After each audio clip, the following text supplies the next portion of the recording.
I think a big question in the past 2 weeks is where do we go from here after Vinny links have kind of died?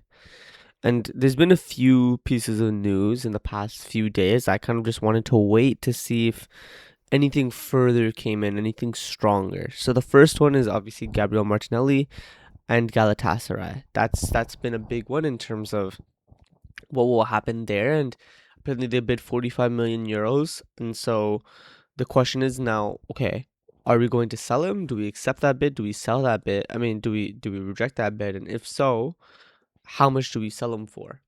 For me personally, I think it's time for him to go, but I'm not so set on him going that I would let him go without having a replacement set.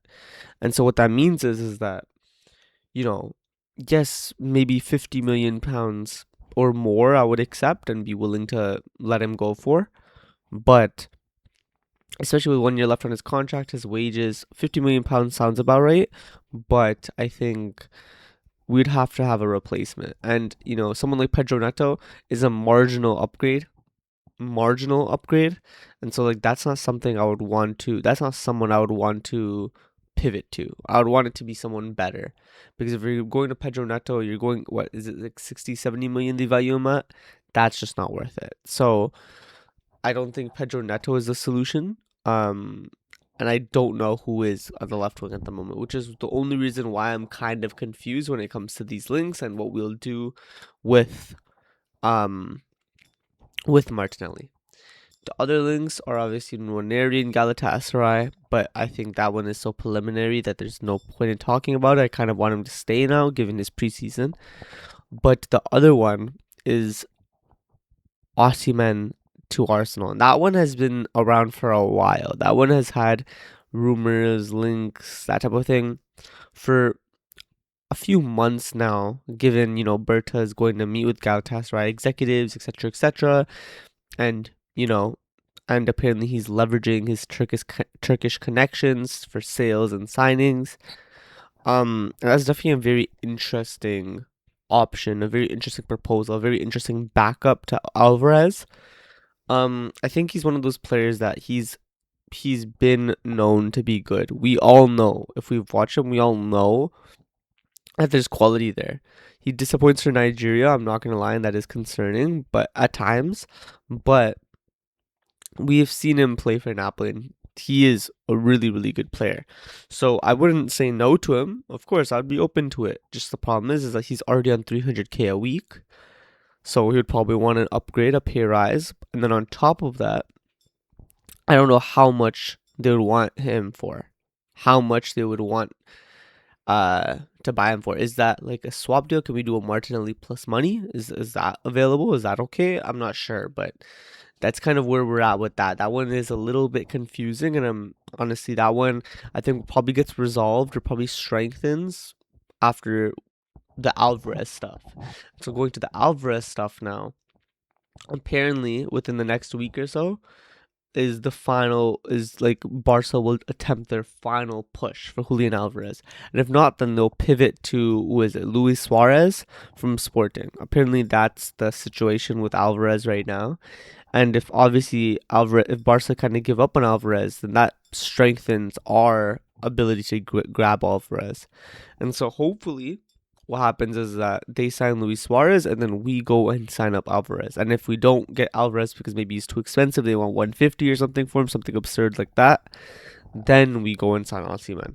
I'm okay with either. I don't want to overpay crazy even for Alvarez. I don't think he's a 130 million pound player, for example.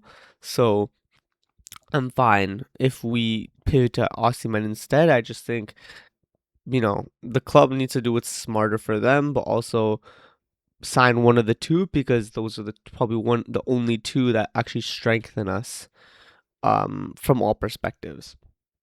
And then I think finally the last two strong links have been Quansah and Quansah, funny enough, for our center back right back hybrid position. I think Esri Quansah it's too expensive. We're looking at 60 million pounds for a 28-year-old, and he's really good. Don't get it twisted. I really like him, but he's a little shorter than desired for the center back role. And at right back, I don't think he's a great right back. So he'd be doable at right back. He would service us at right back, but he isn't a great right back. And so honestly, I kind of look at Ezri Quansah and I say that for 60 million pounds, it's too much. And given his age profile, it's not ideal unless obviously the reason why you're signing him is to bed in Salmon slowly. But I wouldn't want to put my whole center back future after Saliba, or if Saliba wants to leave eventually, maybe he wants to move on and try a new challenge, which is only fair. You can't, expect all your best players to commit to you for over 10 years. Um, let's say that does happen, then what do you do then? I mean, Salmon, you're betting on Salmon fully, and I don't really like that for a 16, 17-year-old. And so for me, I think a younger age profile makes more sense. And so Quansah makes a lot more sense. And then when you look at Quansah as a profile, it makes a lot more sense because he is a central center back archetype. He can play a center back and a right back. We've seen it for Liverpool. He's played in the Prem at the top level. He is a ball progressor. He is combative in the duels. I think he isn't the best center back in the world. Obviously, he's not up there, but he's a good alternative, a good option to have. And I don't think, when you assess him for Liverpool, he was a serviceable, good center back. And so the fee is also a lot more stomachable.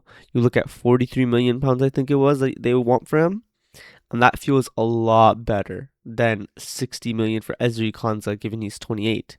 You look at Quansah, he's 23. And so he can suit multiple positions. He's a central center back, so he works with Gabriel, etc. And that's someone that you don't have to. That's someone that means that you don't have to rely on Salmon as much. And if so, then maybe you can loan him out to like a championship side, for example. I don't know. For me, overall, I would say Alvarez or Osimhen. I think you have to get one of those two done.